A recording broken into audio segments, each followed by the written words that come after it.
trophy to be awarded is for the owner of the winning entry. Ang kamay pong good is good. Ladies.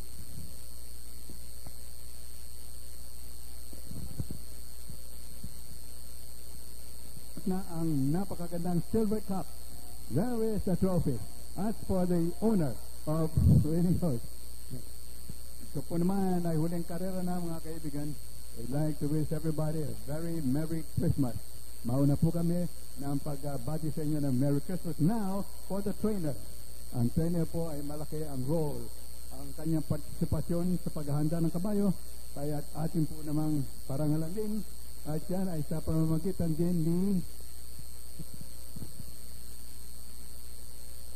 yung pong may-ari mismo siyang tumatanggap. Ayan. As for the trainer, at yung huli po naman ay para sa hinete. We have a jockey of the winning entry. Andito sana si J.M. Manalo. J.M. Manalo, are you here with us?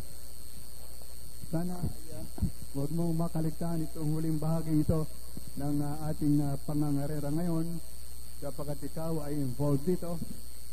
Ang pagpaparangal ay magmumula sa 5 magandang binibini kasama po naman ng mga direktor ng Maro. J. Manalo, Jockey Manalo, winning jockey.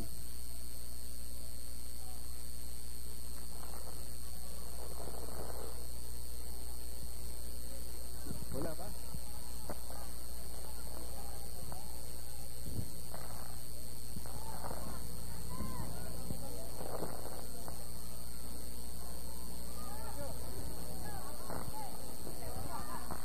Wala ba?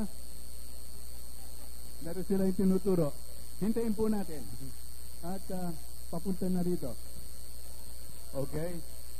Hindi niya siguro maaaring makaligtaan ng bahagi nito ng karera, last race for the day. At naghihintay dito ay ang ating mga panauhin.